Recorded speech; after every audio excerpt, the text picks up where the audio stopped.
Ever since regular people started streaming their lives to complete strangers in the early 2000s, content creators have tried to forge bonds between themselves and their audiences. And for the majority of streamers, the most effective way of achieving that is by interacting with their fans. You ever go to like a paint store? Nope. Okay, never mind, I'm not gonna ask. After 20 hours of game time, none of my friends play Overwatch, so I had to pay $5 to tell someone, hey, you just wasted your money. Lol in chat. Appreciate your $5, bud. Thanks. What do you know about the Lords of the Fallen, and is it a rip-off of the Dark Souls games? Oh, Lords of the Fallen? Sure, it's Yeah. pretty much a discount Dark Souls. They probably should have just named it Dark Souls for dummies. As the relationship between a creator and their audience grows, so do the inside jokes they share, often taking the form of emotes. But in some cases, those memes have taken on a life of their own. They've escaped the limits of the communities they came from and have made a farther-reaching social impact than could have ever been foreseen. And one emote, perhaps more than any other, has been able to transcend gaming boundaries and change the very way in which we communicate. Pogchamp. Pog, yes. Pog. So you have even more FPS in games because CPU doesn't have. Fine, I guess you are my little Pogchamp. Come here. This is an emote that helped people get laid. You would go up to women at your college campus and say that they look very pog today, and it was almost impossible for their panties not to get sodden. But the story behind Pogchamp is a complex one. It's an emote that has had a full physical transformation, but its sentiment has endured. It's also a story about a community desperate to take back something that had been taken away by a very public fall from grace. It had nothing to do with gaming. It had nothing, I didn't say anything about Twitch. It didn't even happen on their platform. So strap yourself in, people, because this one gets weirdly seditious. We're going to take a look at what the hell happened with Pogchamp.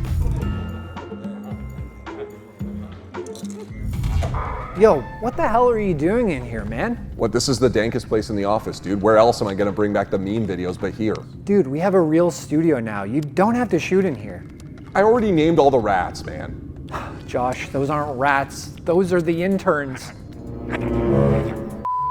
All right, well, yeah, it's pretty nice, I guess.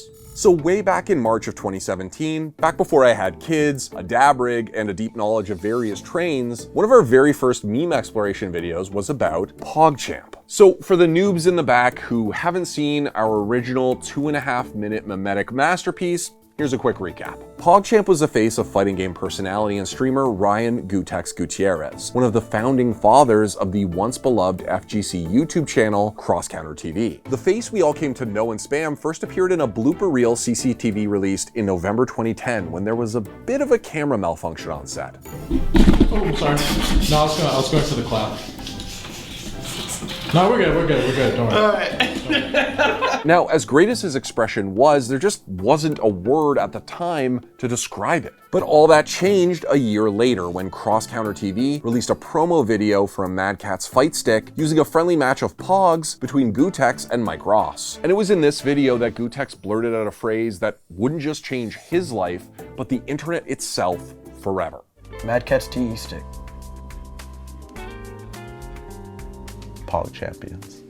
Now, through the magic of online shitposting culture, Gutex's iconic expression was dubbed Pogchamp. And as it grew in popularity, it was eventually added as a global emote on Twitch in 2012. To say that the emote was huge would be an understatement. It didn't just change memes. It straight up changed how a lot of people speak. It even spawned further evolutions like Pog, PogU, Weird Champ, and Pogchamp. So the origin story we told you all back then held true until about January 6, 2021. And if that date sounds a little bit suspicious to you, then your suspicions are probably correct. As it turns out, Gutex had some controversial takes on what happened in Washington, D.C. on that fateful day. Within hours of posting his tweet, Twitch responded by disassociating with Gutex by removing his face from the platform. Now, in some ways, that feels pretty fast, especially by Twitch's standards. But the events of that day were drawing massive viewership on the platform through political streamers like Hassan. Eventually, Gutex responded on January 17th and claimed the reason that the emote was removed was this other tweet. His Don Quixote impression didn't mention the first tweet at all. I knew this would be an issue on Twitter. Everything that I said on Twitter in 2020 just drove people away, but that's fine. But what I did not anticipate was this. It's their platform. They can do whatever they want, right?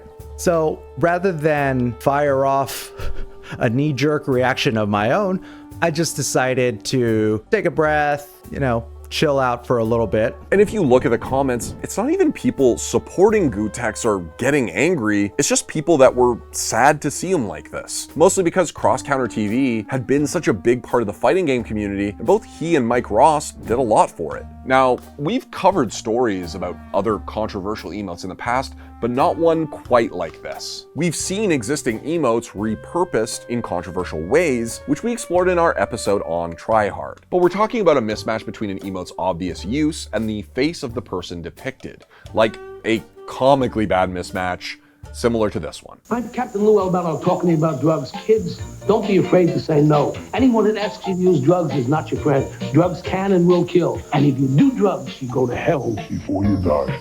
Jesus Christ.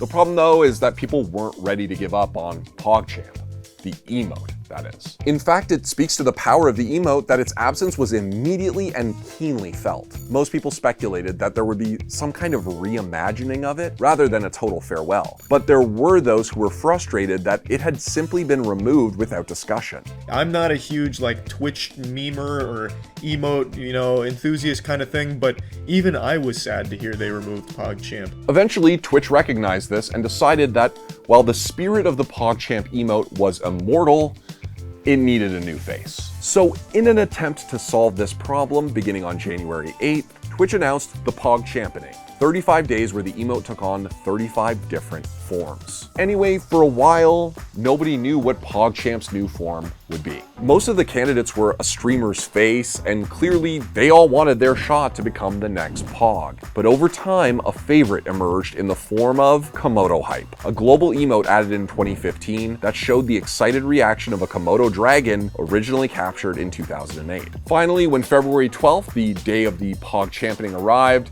it was clear to most that the selection process that Twitch had given us was kind of shit. Not only did it lead to certain candidates receiving harassment, but despite the stream countdown graphic showing 35 potential emotes, at the end there were only 2 options to vote for. Umichamp, an emote depicting the face of creator Umi no Kaiju, and the clear frontrunner, Komodo Hype. Will it be Umi no Kaiju or Komodo Dragon of Komodo Hype?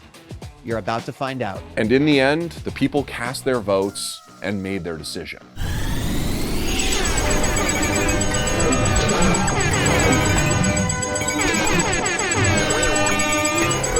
We won!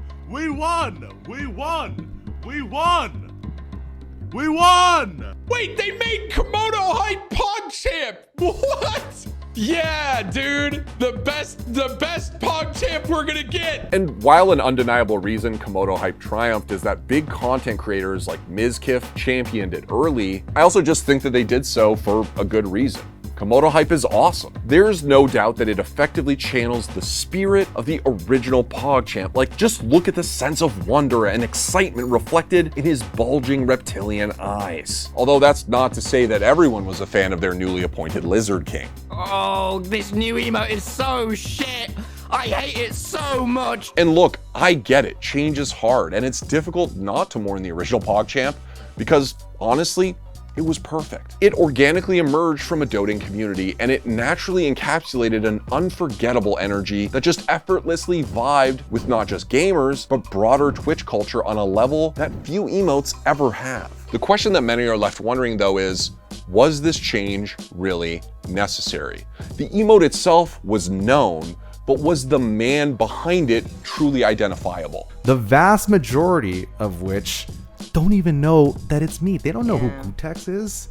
They just know, oh, it's the Pogchamp guy. If you think about it though, the fact that many people didn't know it was Gootecks also speaks to something else. If it was Gootecks' facial expression and not his identity that was core to the emote, then really the emote didn't have to be Gootecks. It wasn't really about the man. It was about the fact that it united us all, and it is gone.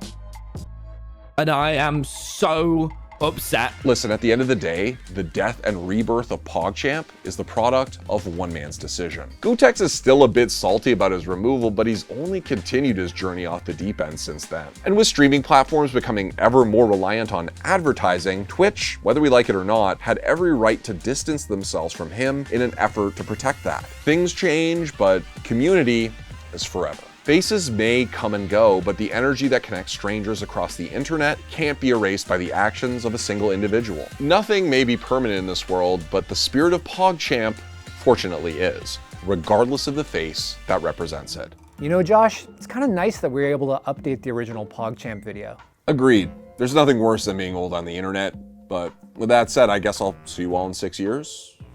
Wait a second. Where do you think you're going? We have more episodes to shoot. Just when I thought I got out, man. Yeah, I mean, I don't put a case on my phone. I like to live dangerously, you know? If you put a case on your phone, you should ask yourself, why? Wait, you smash your phone and then put a case on it? That's a really interesting strategy there, bud. I look like a bum with a broken phone. I don't give a shit. I like that time to you isn't linear. You break your phone, you put a case on it. It's all the same to you. Like, it's not a stream, it's like a circle or something to you. Yeah, that's cool.